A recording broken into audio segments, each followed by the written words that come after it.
ठीक है जी। इतना नोट होने के बाद ये मैंने पहले ही रफ कर दिया, ठीक। चलिए,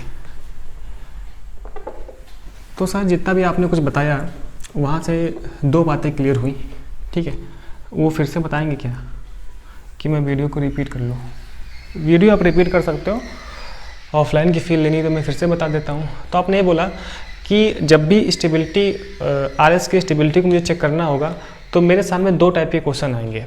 एक तो 2 अलग अलग सिस्टम्स होंगे, उनकी स्टेबिलिटी चेक करनी होगी, तो इन्हें मैं अलग अलग स्ट्रक्चर्स नहीं मानूंगा, मैं इसके सारे आरएस को चेक करूंगा कि इसमें कितने नंबर ऑफ आरएस बनेंगे। तो जिसके लिए ज़्यादा नंबर ऑफ आरएस होंगी वो ज़्यादा स्टेबल हो जाएगा, ठीक है।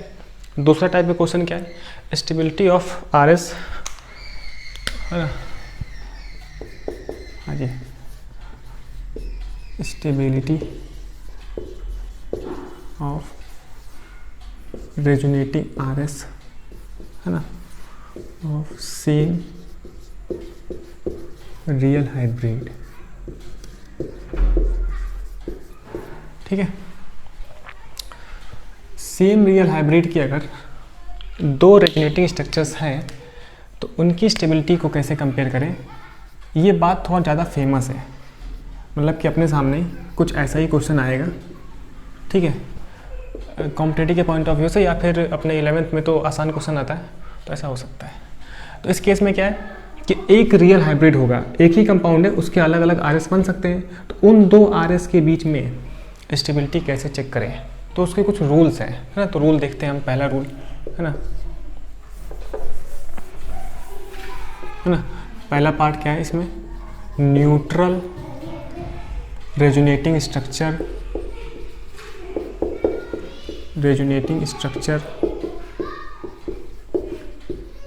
है ना, इज मोर स्टेबल, है ना, इज मोर स्टेबल देन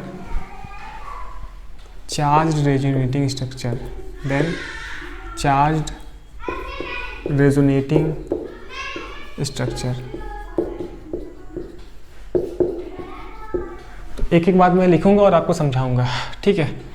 तो जो न्यूट्रल वाला रेजोनेटिंग स्ट्रक्चर है वो ज़्यादा स्टेबल होगा चार्ज वाले के कंपैरिजन में, ठीक। ऐसा क्यों सर? जरा आप देखो, वही अपना ब्यूटाडाइइन, डबल सिंगल डबल, है ना, याद रखने का तरीका। जैसे ब्यूटा 1,3 डाइइन, ब्यूटाडाइइन है, इसकी स्ट्रक्चर्स आपको पता है ना। इसका एक आरएस बनेगा ऐसे, है ना। तो CH2 plus single CH double bond CH single bond CH2 minus. पहले आप बताओ क्या ये आरएस है? हाँ, ये आरएस है। आरएस के लिए हमने कंडीशंस पढ़ी थी, अगर आपको याद होगा। अगर ये न्यूट्रल स्ट्रक्चर है, ये न्यूट्रल है, तो जो आरएस बनती है उस पर भी न्यूट्रल होना चाहिए। इस पर कोई चार्ज नहीं है तो इस पर भी कोई चार्ज नहीं, पॉजिटिव नेगेटिव चार्ज न्यूट्रल हो गया। हमें पता है कि इसका एक रियल हाइब्रिड बनेगा, क्यों पढ़े हुए? तो इसका एक रियल हाइब्रिड बनता है। तो सोचो, ये 2 मुझे स्ट्रक्चर्स दी हुई हैं, 2 स्ट्रक्चर्स दी हुई हैं, ठीक है। अब ये 2 स्ट्रक्चर्स किसी एक ही रियल हाइब्रिड की हैं, है ना। इसका एक रियल हाइब्रिड बनता है, हमने पढ़ रखा है। तो ये एक ऐसा केस है जिसमें हमें 2 आरएस के बीच में स्टेबिलिटी पूछ रहा है और इनका रियल हाइब्रिड सेम है। तो इस केस में मैं इन्हें इंडिविजुअल रेजोनेटिंग स्ट्रक्चर मानता हूँ, है ना। In this case we considered, in this case, है ना, we considered individual resonating structure, individual, in this case we considered individual resonating structure, ठीक है।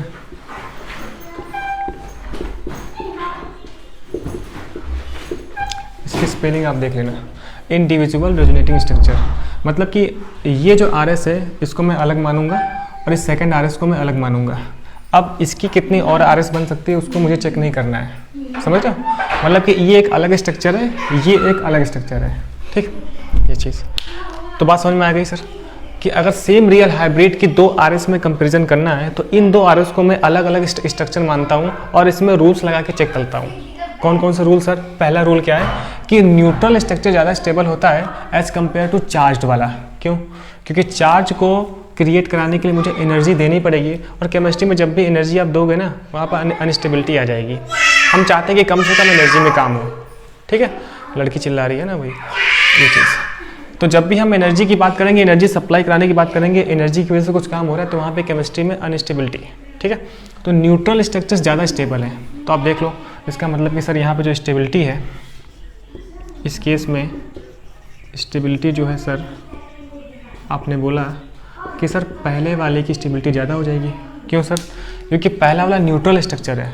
न्यूट्रल का मीन्स क्या है? नंबर ऑफ पॉजिटिव और निगेटिव चार्ज इक्वल है, इस पर कोई चार्ज नहीं है, तो न्यूट्रल है ना। सेकंड वाले पे देखो आप, पॉजिटिव निगेटिव चार्ज का सेपरेशन हो गया है, चार्ज सेपरेशन हो गया, तो वहाँ पर एनर्जी की रिक्वायरमेंट है। आपको बताया था ना कि सेम कार्बन पे पॉजिटिव निगेटिव चार्ज रह सकते हैं अगर वो दूर दूर हो, तो एडजेसेंट कार्बन पे पॉजिटिव निगेटिव होगा तो वहाँ पर अनस्टेबल हो जाएगा। ये सब बात हमने पढ़ रखा है कंडीशन ऑफ रेजोनेंस में। ठीक है, ये चीज़ समझ गए। इसका मतलब ये है सर कि resonating structures have more number of covalent bond, है ना, मतलब कि RS with more number of covalent bond is more stable. तो ये भी बात आती है। इसका मतलब कि, है ना, इसका मतलब ये है कि वो RS जिसमें कोवेलेंट बॉन्ड ज़्यादा हो वो ज़्यादा स्टेबल होगा, है ना। ये चीज़ आप चेक कर लो, इसमें कोवेलेंट बॉन्ड ज़्यादा है। ठीक है, अच्छा, अपने सामने क्वेश्चन आएगा तो वहाँ पे पता नहीं होगा कौन सा केस है, लेकिन आप RS देख के ये जज कर सकते हो कि ये सेम रियल हाइब्रिड की है या फिर नहीं है। क्योंकि अगर सेम रियल हाइब्रिड की RS होती है तो उसकी मैंने कंडीशन लिखवा रखी है कि भाई साहब ये अगर न्यूट्रल है तो भी न्यूट्रल होगा, total number of charge equal रहता है ना, पाई इलेक्ट्रॉन का ही डीलोकलाइजेशन होता है, पढ़े थे ना हम लोग वहाँ पे, तो वो सारे कंडीशंस वहाँ पे यूज़ होगा। तो सर जितना भी कुछ हमने पढ़ा है वो देखकर हम ये पता लगा सकते हैं कि जो स्ट्रक्चर्स गिवन है ये सेम रियल हाइब्रिड के हैं या नहीं। तो बात क्लियर हो गई। अब यहाँ से हम देख लेंगे। अब देखो, इसमें कोवेलेंट बॉन्ड ज़्यादा है, दिख रहा है आपको, 2 2 4 1 5 2 7 8 9, है ना। और जब भी चार्ज क्रिएट हुआ है इसका मतलब क्या है? कोवेलेंट बॉन्ड को तोड़ा गया है तभी चार्ज बना है। तो जाहिर सी बात है कि सेकंड वाले में नंबर ऑफ कोवेलेंट बॉन्ड्स कम होंगे। ठीक है, तो इसको भी काउंट करके हम लोग स्टेबिलिटी को चेक करते हैं। अगर सेम रियल हाइब्रिड के 2 RS होंगे तब उनके बीच में स्टेबिलिटी। ठीक है, तो नंबर ऑफ कोवेलेंट बॉन्ड ज़्यादा है तो ज़्यादा स्टेबल। ठीक है, पहला पॉइंट हुआ ये, इसको जरा आप नोट करें। फिर हम बात करते हैं सेकंड पॉइंट की।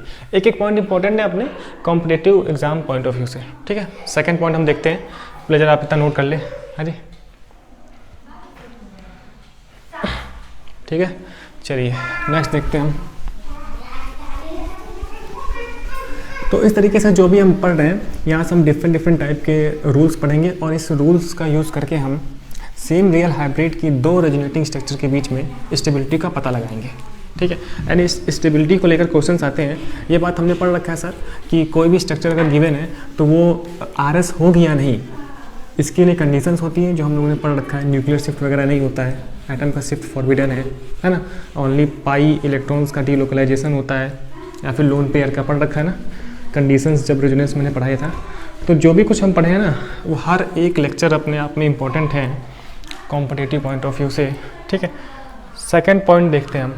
ठीक है, सेकेंड पॉइंट को बोलते हैं हम लोग इलेक्ट्रोनिगेटिविटी रूल, EN रूल, है ना।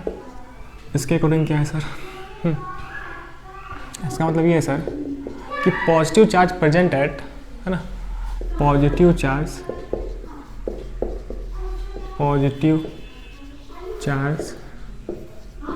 प्रेजेंट एट, ठीक, लेस इलेक्ट्रोनिगेटिव एटम, है ना, stability is high, stability is more, stability, ठीक है, stability is high and in such manner negative charge, है ना, निगेटिव चार्ज प्रेजेंट एट, देखिए थोड़ा सा लिखने वाला काम है तो थोड़ा सा आप इसमें बोरियत ना महसूस करें, आप स्पीड बढ़ा लें। मैं आपके हर तकलीफ को समझ रहा हूँ ना, दुख तकलीफ को। ठीक है, अगर आपके पास समय बहुत ज़्यादा है तो आप आराम से इत्मीनान से पढ़े, इतना परेशान ना हो। हाँ, चलिए, and negative charge present at more electronegative atom, more electronegative atom, stability is high, stability है ना इज हाई। क्या कहना चाहते हैं आप सर? अगर कभी दो RS के बीच में ऐसा हो जाए है ना कि इलेक्ट्रोनेगेटिविटी का डिफरेंस हो, ठीक, तो जो हाई इलेक्ट्रोनेगेटिव एटम है उस पर नेगेटिव चार्ज शूट करता है, शूट करता है, ठीक। तो दो एटम्स थे, एक की इलेक्ट्रोनेगेटिविटी हाई है, एक की कम है, ठीक। तो अगर मुझे RS में एक RS ऐसी दिख रही है जहाँ पर हाई इलेक्ट्रोनेगेटिविटी पे नेगेटिव चार्ज है, हाई इलेक्ट्रोनेगेटिव एटम पे नेगेटिव चार्ज होना चाहिए और लेस इलेक्ट्रोनेगेटिव एटम पे पॉजिटिव चार्ज होना चाहिए, तो इस केस में स्टेबिलिटी हाई होती है, ठीक है। एग्जांपल करते हैं हम, ज़रा देखिए आप, ठीक है, ज़रा आप देखो एग्जांपल, ठीक है, मैं एग्जांपल करा दूँ, हाँ ठीक है, तो आप देखो ज़रा, ठीक है। फिर तो आप बताओ क्या है कि ये RS है कि नहीं। देखो इस तरीके से मेरे पास RS बनेगी इसकी, तो NH2 double bond CH single bond O, हाँ जी, दो लोन पेयर H। तो ये दो RS दी हुई है, मैं क्वेश्चन भी आपको बना के समझा दे रहा हूँ ये चीज़ ना। तो ये दो RS है, पहले आप आइडेंटिफाई करो कि ये RS है या नहीं है। RS है क्योंकि अगर RS होता है तो चार्ज कंजर्व रहते हैं, इस पर पॉजिटिव चार्ज, तो इस पर भी पॉजिटिव चार्ज होना चाहिए था। कहाँ गया? हाँ, नाइट्रोजन का पॉजिटिव चार्ज, ये चौथा बॉन्ड ना, ये चीज़, ठीक है। मतलब कि ये RS तो है और ये सेम रियल हाइब्रिड की भी है, ठीक है। तो आप देखो ज़रा, यहाँ पर ऑक्सीजन है जिस पे पॉजिटिव चार्ज है, यहाँ पर क्या है? ऑक्सीजन है। ऑक्सीजन की इलेक्ट्रोनेगेटिविटी हाई है, मोर है ना, देन नाइट्रोजन। यहाँ पर देखिए आप, नाइट्रोजन है जो कि इलेक्ट्रोनेगेटिव एलिमेंट है ना, ये लेस है, इसकी इलेक्ट्रोनेगेटिविटी लेस है देन ऑक्सीजन, ठीक है। तो ऐसा केस आ गया, हाँ जी। तो ये तो मैंने बोला कि लेस इलेक्ट्रोनेगेटिविटी एटम पे पॉजिटिव चार्ज होना चाहिए। तो आप बताओ, दो स्ट्रक्चर थे, पहला सेकंड वाला, पहला ज़्यादा स्टेबल कि सेकंड वाला? सर सेकंड वाला ज़्यादा स्टेबल। क्यों? क्योंकि यहाँ पर ऑक्सीजन और नाइट्रोजन दो अलग अलग इलेक्ट्रोनेगेटिव एटम है ना, तो लेस इलेक्ट्रोनेगेटिव वाले पे पॉजिटिव चार्ज शूट करता है। तो नाइट्रोजन की इलेक्ट्रोनेगेटिविटी ऑक्सीजन से कम है, तो N पे पॉजिटिव चार्ज सही है, वो स्टेबल है। लेकिन इस O पे पॉजिटिव चार्ज ना हो, इस केस में जैसे हम आगे चल के पढ़ रहे हैं तो O भी पॉजिटिव रखता है, वो कौन सा केस है पढ़ेंगे हम। फिलहाल इस कंडीशन में क्या है कि N पे प्लस है, ये ज़्यादा सूट करता है, लेस इलेक्ट्रोनेगेटिव एटम पे पॉजिटिव चार्ज सूट करता है, ठीक है, वहाँ पे स्टेबिलिटी ज़्यादा है, ठीक। तो सर यहाँ से जो स्टेबिलिटी है ना, आपके हर क्यों का जवाब ना आने वाले लेक्चर्स में मिल जाएगा, तो आप ज़रा परेशान ना हो। स्टेबिलिटी क्या हो जाएगी सर? स्टेबिलिटी सर फर्स्ट वाले की ग्रेटर हो जाएगी, सेकंड ग्रेटर फर्स्ट, ठीक। क्यों? क्योंकि लेस इलेक्ट्रोनेगेटिव एटम पे पॉजिटिव चार्ज है, ये रीज़न हो गया यहाँ पे। बात समझ में आती है? चलिए नेक्स्ट बात करते हैं हम लोग, जो अपना नेक्स्ट रूल है ना, and this is most important rule, octet rule. क्या सर बोला आपने? ऑक्टेट रूल, है ना, है ना। ऑक्टेट रूल क्या बोलते हैं सर?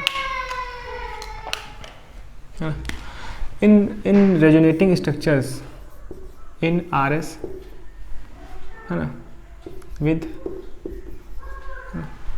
कंप्लीट ऑक्टेट, है ना, या फिर हम ऐसे बोले इन RS with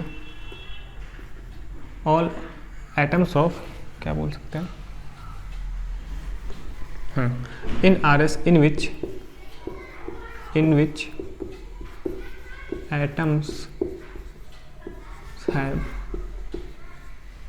atoms have complete octet,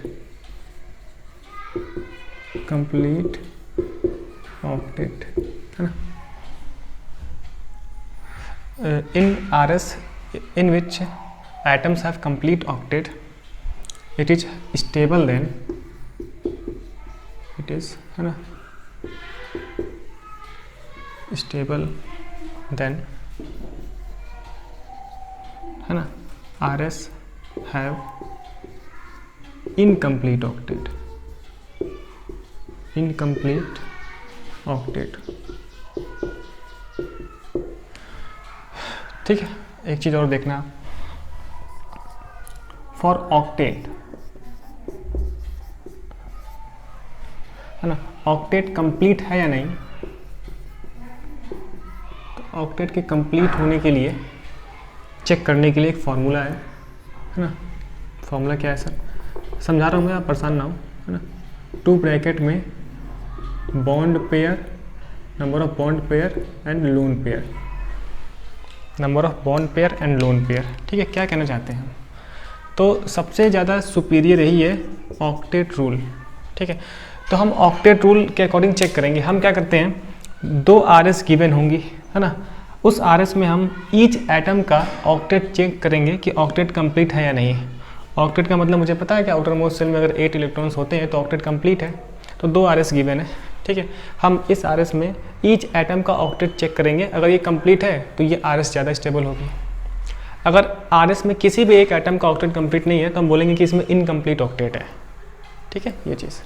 तो ऑक्टेट कैसे चेक करेंगे कंप्लीट है या फिर नहीं है, तो उसके लिए फॉर्मूला है 2 ब्रैकेट में bond pair plus lone pair, मतलब कि बॉन्ड पेयर्स में कितने नंबर ऑफ इलेक्ट्रॉन्स हैं प्लस लोन पेयर कितने हैं, उसमें कितने इलेक्ट्रॉन्स हैं, उन इलेक्ट्रॉन्स को प्लस करके 2 से मल्टीप्लाई कर देंगे तो ऑक्टेट का पता चल जाएगा। ठीक है, मैं समझाता हूँ अभी आपको। ठीक, तो देखिए 2 रूल है जो इम्पोर्टेंट है, एक तो ऑक्टेट रूल है, दूसरा ईएन रूल है। ठीक, तो जब भी ऑक्टेट, सबसे पहले हम ऑक्टेट रूल चेक करते हैं, है ना, सबसे पहले हम ऑक्टेट रूल चेक करते हैं। जब भी कभी हमें ऑक्टेट और ईएन में चेक करना हो, दोनों एक साथ आ जाए तो हम किसको प्रेफर करेंगे, तो in between EN rule and octet rule, है ना, ऑक्टेट रूल वी प्रेफर, है ना, वी प्रेफर ऑक्टेट रूल। ठीक है सर, क्या कहना चाहते हैं आप। तो कभी भी जब कभी कॉन्ट्रोडक्शन आ जाएगा कि ईएन रूल में देखो कि सर ऑक्टेट रूल देखो, तो आपको ऑक्टेट रूल देखना है, मतलब कि ऑक्टेट रूल सबसे सुपीरियर है। मुझे सबसे पहले किसी भी अगर 2 RS हैं जो कि सेम रियल हाइब्रिड की हैं, तो उन 2 RS के बीच में स्टेबिलिटी को चेक करने के लिए सबसे पहले मुझे यही चेक करना है कि उस RS में ईच एटम का ऑक्टेट कंप्लीट है या नहीं। ठीक है, तो सबसे पहला डायलॉग, सबसे महत्वपूर्ण डायलॉग, सबसे इंपॉर्टेंट डायलॉग यही है कि हमें ईच एटम का ऑक्टेट देखना है कंप्लीट है या नहीं। अगर ऑक्टेट कंप्लीट है तो सीधी सी बात है वो ज़्यादा स्टेबल हो जाएगा, है ना, पता है ना भाई साहब, ऑक्टेट कंप्लीट तो ज़्यादा स्टेबिलिटी होती है। इसके बाद हम ईएन रूल चेक करते हैं, है ना। तो जब भी कभी ईएन और ऑक्टेट में कन्फ्यूजन हो तो आप ऑक्टेट रूल चेक करो, पहले ऑक्टेट रूल ही चेक करना चाहिए, फिर हम ईएन रूल चेक करेंगे। इसके बाद चेक करेंगे कि वो न्यूट्रल एटम है या नहीं, है ना, या फिर नंबर ऑफ कोवेलेंट बॉन्ड्स किस में ज़्यादा है किस में कम है, ये चीज़। तो पहले मुझे यही चेक करना होता है।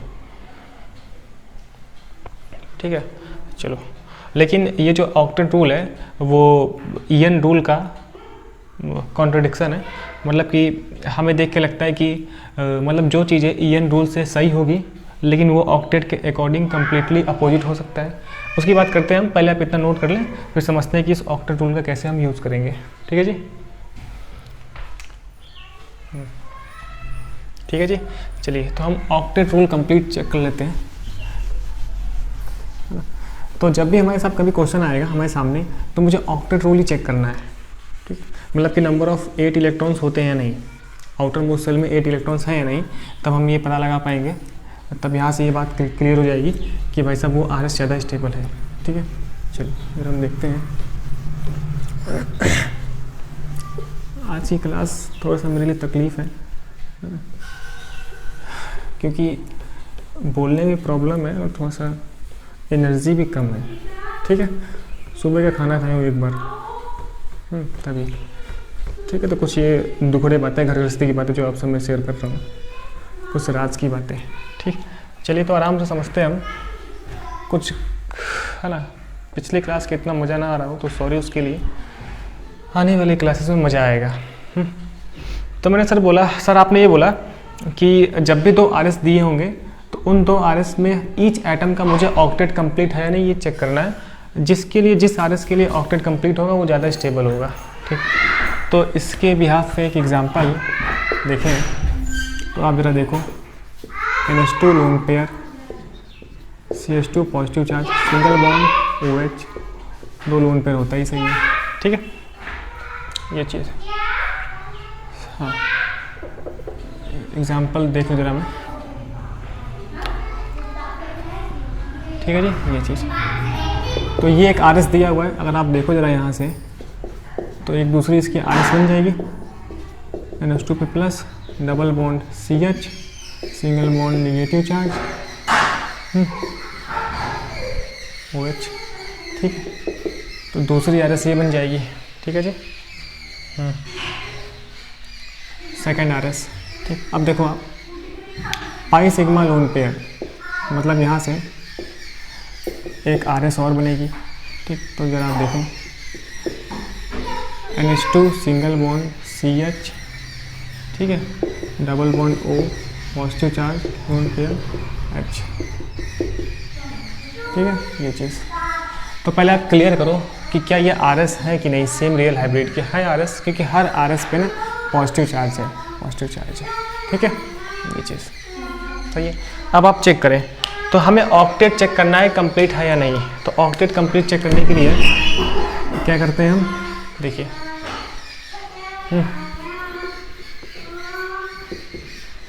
अच्छा, मुझे बात पता है कि सर सिंगल बॉन्ड में ना, सिंगल बॉन्ड में 2 इलेक्ट्रॉन्स होते हैं, डबल बॉन्ड में 4 इलेक्ट्रॉन हो जाएंगे। ठीक है, एक लोन पेयर मतलब 2 इलेक्ट्रॉन्स। ठीक है, ऐसे। तो आप देखो नाइट्रोजन के पास देखो 2 1 3 सिंगल बॉन्ड, 3 सिंगल बॉन्ड यानी 6 इलेक्ट्रॉन्स। भाई साहब 3 सिंगल बॉन्ड, 2 2 4 2 6, 3 सिंगल बॉन्ड यानी 6 इलेक्ट्रॉन, है ना। और एक लोन पेयर में 2 इलेक्ट्रॉन, 6 2 8 इलेक्ट्रॉन। इसका ऑक्टेट कंप्लीट है। कार्बन का आप चेक करो, 1 2 3, मैं लिख भी देता हूँ कई लोगों को कन्फ्यूज़न। नाइट्रोजन का हमें ईच एटम का ऑक्टेट चेक करना है कंप्लीट है या नहीं। तो नाइट्रोजन में 8 इलेक्ट्रॉन कंप्लीट है सर, कैसे आपने चेक किया, देखिए 3 सिग्मा बॉन्ड और 1 लोन पेयर, तो 3 सिग्मा बॉन्ड से 6 इलेक्ट्रॉन, और ये यहाँ से एक लोन पेयर से 2 इलेक्ट्रॉन, 6 2 8 इलेक्ट्रॉन बाद में। ठीक, तो यहाँ पर हाँ, तो हम ये देख रहे थे 8 इलेक्ट्रॉन्स। ठीक है सर, ये फॉर्मूला क्या बताया आपने, फॉर्मूले से मैं बता देता हूँ। 2 ब्रैकेट में bond pair plus lone pair. ठीक है, 2 ब्रैकेट में bond pair plus lone pair. तो आप देखो ज़रा बॉन्ड पेयर कितने हैं नाइट्रोजन के पास, 1 2 3, 3 सिग्मा बॉन्ड है। सर 3 कैसे दिख नहीं रहा है, अब देखो भाई साहब 2 यहाँ पर 1 यहाँ पर, 3 sigma bond plus lone pair कितना है सर, 1 लोन पेयर है, 1 लोन पेयर लिखो यहाँ पे 1। यहाँ पे लोन पेयर लिखना है कितना है, नंबर ऑफ इलेक्ट्रॉन्स नहीं लिखने हैं। मैं जो भी बोला ना वो गलत बोला हूँ। ठीक है, कितने बॉन्ड पेयर है, तो सर 3 बॉन्ड पेयर है, 3 प्लस लोन पेयर कितने हैं सर, 1 है ना। 3 1 4, 4 दूना 8, हो गया 8 इलेक्ट्रॉन। ठीक है, तो ऐसे आप यहाँ से चेक कर सकते हो फॉर्मूले से, या फिर आप डायरेक्ट गिन सकते हो कि सिग्मा बॉन्ड में, एक सिग्मा बॉन्ड में 2 इलेक्ट्रॉन, तो 3 सिग्मा बॉन्ड में 6 इलेक्ट्रॉन, और एक लोन पेयर में 2 इलेक्ट्रॉन, तो 8 इलेक्ट्रॉन हो गया। मतलब नाइट्रोजन का ऑक्टेट तो कंप्लीट है, लेकिन मुझे ईच एटम का ऑक्टेट चेक करना है कंप्लीट है या नहीं। सर इसका देखिए आप, देखिए 2 2 4 2 6, सर कैसे, एक सिग्मा बॉन्ड में 2 इलेक्ट्रॉन, यहाँ पे 2 इलेक्ट्रॉन, H भी सिंगल बॉन्ड से लगा है, 2 2 4 2 6 इलेक्ट्रॉन, इसका ऑक्टेट इनकम्प्लीट है। ऑक्सीजन का आप चेक करें, ठीक है, 2 2 4 2 6 2 8, सर कैसे 2 2 4 2 6 2 8, 2 सिग्मा बॉन्ड से और 2 लोन पेयर, तो 8 इलेक्ट्रॉन। ठीक है, ऐसे। हाइड्रोजन तो भाई साहब हीलियम के पास में रहता है, तो हाइड्रोजन के लिए हम चेक करते हैं कि इसके आउटर मोस्ट शेल में, है ना, 2 इलेक्ट्रॉन है या नहीं, 2 है ना, तो देखिए 2 इलेक्ट्रॉन। ठीक है, ऐसे। देखिए हाइड्रोजन तो भाई साहब सिंगल बॉन्ड ही बनाएगा ना, सिंगल बॉन्ड बनाएगा, तो 2 इलेक्ट्रॉन, तो हाइड्रोजन का तो कंप्लीट है। क्यों ऐसे, तो मतलब हाइड्रोजन के लिए 2 ही चेक करते हैं और सबके लिए 8 हो जाए, ये चीज़ है ना, केमिकल बॉन्डिंग पढ़ रखी है आपने। तो आप देखो कार्बन का तो नहीं है, कार्बन का इनकम्प्लीट है, तो किसी भी एक एटम का इनकम्प्लीट होता है तो हम बोलते हैं कि ओवरऑल इस RS में incomplete octet, incomplete octet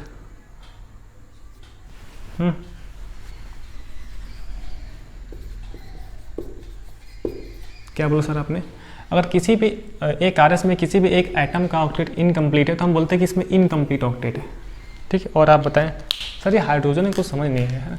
hydrogen भाई साहब सिंगल बॉन्ड ही बनाता है, तो उसमें तो हाइड्रोजन के लिए हम क्या देखते हैं कि 2 इलेक्ट्रॉन्स हो जाए बस। हाइड्रोजन को छोड़कर और एलिमेंट के लिए मुझे 8 इलेक्ट्रॉन ही काउंट करने होते हैं। ठीक, चलिए चेक करो नाइट्रोजन का। एक मैं ऐसे चेक करके बता रहा हूँ, वरना आप तो मन में कर सकते हो। तो आप देखो 2 यहाँ पे 2 4 2 6, तो 6 इलेक्ट्रॉन इनकम्प्लीट है यहाँ पे। क्या है सर? इनकम्प्लीट। जरा आप देखो डबल बॉन्ड यहाँ, 2 बॉन्ड यहाँ पे, 2 2 4 2 6 2 8, हाँ कंप्लीट है यहाँ पे। ठीक है, यहाँ से आप चेक कर सकते हो बॉन्ड पेयर कितने हैं, 2 2 4, 4 बॉन्ड पेयर है, 4 लोन पेयर 0, 4 दूनी 8। ठीक है, कार्बन का चेक कर लो आप, 2 3 1 4, तो 8 इलेक्ट्रॉन। ऑक्सीजन का चेक कर लो आप, 2 सिंगल बॉन्ड बनाया है, 8 इलेक्ट्रॉन है ना। हाइड्रोजन में तो सर 2 इलेक्ट्रॉन होगा, सबका कंप्लीट है ऑक्टेट, है ना। तो हम बोलेंगे यहाँ पे ऑक्टेट कंप्लीट है, कंप्लीट ऑक्टेट, कंप्लीट ऑक्टेट। एक करके मैं ऐसे बता रहा हूँ। सेकंड नेक्स्ट आप देख लो, NH2 लोन पेयर होता है चीज़, 2 2 4 2 2 4 2 6 2 8, 2 है ना। समझ रहे हो आप, इतना मैं अब तकलीफ ना लूँ, क्यों? देखिए 2 यहाँ पे 8 इलेक्ट्रॉन कंप्लीट है ना। 2 2 4 2 6 इलेक्ट्रॉन। हाइड्रोजन का सर 2 इलेक्ट्रॉन, तो ये भी इनकम्प्लीट हो गया क्योंकि ऑक्सीजन का ना इनकम्प्लीट है। और this is our incomplete octet. ठीक है, ऐसे क्योंकि ऑक्सीजन का इनकम्प्लीट है, उसमें 6 इलेक्ट्रॉन है ना, इस वजह से। ठीक है, केमिकल बॉन्डिंग आपने पढ़ा है, मैं एक बार आपको बता भी दिया। तो आप बताइए सर स्टेबिलिटी का क्या चेक करें? तो स्टेबिलिटी के लिए जब इस तरीके से RS गिवन है तो हमें क्या चेक करना है? हमें यही बात चेक करनी है किस RS के लिए ऑक्टेट कंप्लीट है। तो कंप्लीट ऑक्टेट मतलब सेकंड वाला ज़्यादा स्टेबल होगा पहले वाले से और तीसरे वाले से, ये तो बात क्लियर है। इसमें भी इनकम्प्लीट, इसमें भी इनकम्प्लीट, ऑक्टेट रूल तो नहीं फॉलो हो रहा है। क्या देखेंगे अब हम? EN rule. तो ईएन रूल के अकॉर्डिंग C पे प्लस अच्छा सूट करता है कि O पे प्लस सूट करता है? बताओ। तो सर C पे प्लस सूट करता है क्योंकि लेस इलेक्ट्रोनेगेटिव एटम पे पॉजिटिव चार्ज रहे तो ज़्यादा स्टेबल होता है। ऑक्सीजन और कार्बन लेस इलेक्ट्रोनेगेटिव एटम है, तो इन दोनों में सर पहला वाला, तो सर थर्ड वाला लास्ट हो गया। ठीक है, ऑक्सीजन पे प्लस रह सकता है अगर उसके ऊपर अगर उसका ऑक्टेट कंप्लीट होता तो प्लस वाला ज़्यादा स्टेबल रहता है। ठीक है, ये चीज़ समझ गए? कुछ गलत तो मैं नहीं बोल दिया? हाँ, मैं कुछ गलत बोल रहा हूँ, जरा आप देखो। हाँ, ये चीज़ तो यहाँ पे 8 इलेक्ट्रॉन्स, सर यहाँ पे 8 इलेक्ट्रॉन्स। ठीक है, हाँ, तो यहाँ से भी आपको समझ में आएगा कंप्लीट ऑक्टेट। यहाँ से कंप्लीट सर कैसे 8, देखिए 2 2 4 2 6 2 8 है ना, चीज़ कंप्लीट ऑक्टेट। ठीक है, ये चीज़ ठीक है ऐसे। तो इसका मतलब सर क्या हो गया? इसका मतलब सर ये हुआ कि है ना, ये भी कंप्लीट है, वो भी कंप्लीट है। ठीक है जी, ये ठीक ये चीज़। तो थोड़ा सा यहाँ पे आप ध्यान दीजिएगा, ये चीज़ है ना, 2 2 4 2 6 2 8, ठीक है ना, ये चीज़। तो यहाँ पर भी कंप्लीट ऑक्टेट, ये भी कंप्लीट ऑक्टेट, मतलब कि सेकंड और थर्ड फर्स्ट वाले से ज़्यादा स्टेबल होंगे, सेकंड और थर्ड फर्स्ट से ज़्यादा स्टेबल होंगे। ठीक है, तो अब बताओ सेकंड और थर्ड में कौन ज़्यादा स्टेबल? क्योंकि दोनों में तो ऑक्टेट कंप्लीट है। अब किस पे हम आ जाएंगे? ईएन रूल पे आ जाएंगे। तो ईएन रूल आप देखो जरा, ईएन रूल, नाइट्रोजन पे पॉजिटिव चार्ज ठीक है कि O पे पॉजिटिव चार्ज ठीक है? नाइट्रोजन पे पॉजिटिव चार्ज ठीक है ना, क्योंकि लेस इलेक्ट्रोनेगेटिव एटम पे पॉजिटिव चार्ज सूट करता है ना, मैं पढ़ा था। सेकंड, फिर थर्ड, फिर फर्स्ट, तो ये बन गया सर स्टेबिलिटी के ऑर्डर। ठीक है, ऐसे। तो थोड़ा सा स्ट्रेस है, आपको बताइए ये चीज़। तो सर आपने ये बोला कि अगर ऑक्टेट कंप्लीट है तो हम अगर ऑक्टेट कंप्लीट है तो वो ज़्यादा स्टेबल होता है, लेकिन सर दोनों में ऑक्टेट कंप्लीट आ गया। अब हम ईएन रूल देखेंगे, यानी कि लेस इलेक्ट्रोनेगेटिव एटम पे अगर पॉजिटिव चार्ज है, ऑक्सीजन नाइट्रोजन में पॉजिटिव चार्ज है, लेस इलेक्ट्रोनेगेटिव एटम, तो वो ज़्यादा स्टेबल हो जाएगा। ठीक, ये सारे से देख के एक बात क्लियर है कि सर सेकेंड और थर्ड पहले वाले से ज़्यादा स्टेबल होंगे, क्योंकि पहला वाला इनकम्प्लीट ऑक्टेट है। ठीक है, तो अब जरा आप सोचें, अगर मुझे ऑक्टेट रूल नहीं पता होता तो मैं बोलता ना कि सर पहला वाला ज़्यादा स्टेबल, क्योंकि देखो नाइट्रोजन पे पॉजिटिव, अगर केवल ईएन रूल देखें हम तो एन पे पॉजिटिव, ओ पे पॉजिटिव, सी पे पॉजिटिव, तो ईएन के अकॉर्डिंग तो लेस इलेक्ट्रोनेगेटिव एटम पे पॉजिटिव चार्ज तो ज़्यादा स्टेबल। तो कार्बन की इलेक्ट्रोनेगेटिविटी सबसे कम है ऑक्सीजन नाइट्रोजन से, ऑक्सीजन से, तो ये ज़्यादा स्टेबल होना चाहिए था। लेकिन बात कहाँ आगे निकल गई, ऑक्टेट रूल वाला है ना, ऑक्टेट रूल की वजह से बात आगे निकल गई, तो यहाँ पर कंप्लीट ऑक्टेट हो गया था। तो इसका मतलब सर ये है कि अगर ऑक्टेट कंप्लीट है तो ऑक्सीजन पॉजिटिव चार्ज रखता है और इस केस में स्टेबिलिटी बढ़ जाती है। अगर ऑक्टेट कंप्लीट है तो O पे और N पे, ऑक्सीजन पे, नाइट्रोजन जैसे more electronegative atom positive charge रख सकते हैं और इस केस में ज़्यादा ये स्टेबल भी हो जाएंगे। ठीक है, तो मेरे ख्याल से यहाँ तक आपको क्लियर है, यहाँ तक आपको समझ में आता है। ठीक है, चलिए हम आगे बढ़ते हैं, सेकंड केस देखते हैं, ऑक्टेट रूल ही देखते हैं ना। थोड़ा सा ये ऑक्टेट रूल वगैरह आपको समझ में आया कि कैसे मुझे हर एक आइटम का ऑक्टेट कंप्लीट है यानी ये चेक करना है। ठीक है, तो उसके लिए आप लोग चेक कर पाओगे आप। तो नोट करके हम ये लिख सकते हैं कि सर आपके अकॉर्डिंग जो आपने बोला, हमें पहले ऑक्टेट रूल चेक करना है। ठीक है, उसके बाद में ईएन रूल चेक करना है। ठीक है, उसके बाद में आइटम्स चेक करना है, नंबर ऑफ कोवैलेंट बॉन्ड देख सकते हो आप, नंबर ऑफ कोवैलेंट बॉन्ड। ठीक है, ये चीज़। तो सबसे पहले सर मुझे ऑक्टेट चेक करना है कंप्लीट है या नहीं, फिर ईएन रूल के अकॉर्डिंग, उसके बाद कोवैलेंट बॉन्ड। ठीक है, सेकेंड क्वेश्चन जरा आप देखो, तो आप बताओ ज़रा। पूरी तरीके से ना थक चुका हूँ मैं, दरअसल बात ये है, पॉजिटिव चार्ज इस पे Cl है, Cl पे 3 लोन पेयर होता है, क्यों जी, ये बात हमें पता है, Cl पे 3 लोन पेयर होता है। ठीक है, जरा आप देखो, इस पे पॉजिटिव चार्ज है। ठीक, एक ये केस है, क्या इसमें रेजोनेंस हो रही है, क्या हो रही रेजोनेंस, देखिए सर ऐसे, जब इसमें रेजोनेंस होगी तो क्या, अब यहाँ पे pi bond Cl positive, 2 lone pair, 1 lone pair participate करता है रेजोनेंस में, मुझे पता है, क्योंकि और जो होते हैं वो आउट ऑफ द प्लेन रहते हैं।